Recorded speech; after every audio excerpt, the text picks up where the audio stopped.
আজকে সাবেক প্রেসিডেন্ট মাননীয় প্রধানমন্ত্রী শেখ হাসিনার ৭৮তম জন্মদিন খুবই আনন্দ সহকারে টুঙ্গিপাড়ার গোপালগঞ্জের মানুষজন এছাড়া আওয়ামী লীগের নেতাকর্মীরাও তার জন্মদিন পালন করছে কেক নিয়ে খুবই আনন্দ সহকারে। নেত্রী নেই তাই কি হয়েছে, জন্মদিন তো আর থেমে থাকবে না, এর জন্য জন্মদিন পালন করছে।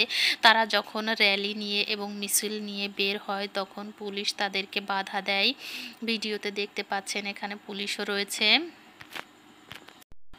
প্রতি বছর প্রধানমন্ত্রী বাহিরের দেশেই জন্মদিন পালন করে থাকে, এবারও ব্যতিক্রম হয়নি।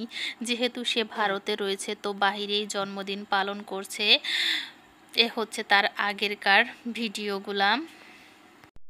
তিনি দীর্ঘদিন ক্ষমতায় থাকার পর ছাত্র জনতার আন্দোলনে তিনি ৫ আগস্ট ভারতে যায়। আপাতত সেখানে তিনি আত্মগোপনে রয়েছে, তো সেখানে হয়তোবা তার জন্মদিন পালন করছে। এখানে দেখুন শেখ হাসিনাকে বিকৃত ছবিতে এখানে জুতা মারা হচ্ছে, কিছু সংখ্যক লোক এখানে তার জন্মদিনে জুতা মারছে। এই কুলাঙ্গারগুলোকে চিনে রাখুন। আসলে ইনি কয়েকবারের প্রধানমন্ত্রী, কিন্তু তার এতটা অসম্মান কিছুতেই মানতে পারছিলাম না।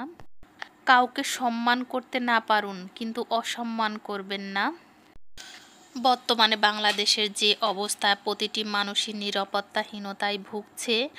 তো মনে হচ্ছে আগেই ভালো ছিলাম, এখন আর ভালো নেই। তো এই শেখ হাসিনার জন্মদিনে কে কে শেখ হাসিনাকে ভালোবাসো তারা অবশ্যই কমেন্ট করো। আর যারা তাকে জন্মদিনের শুভেচ্ছা জানাতে চাও তারা শুভেচ্ছাটা জানিয়ে দিও।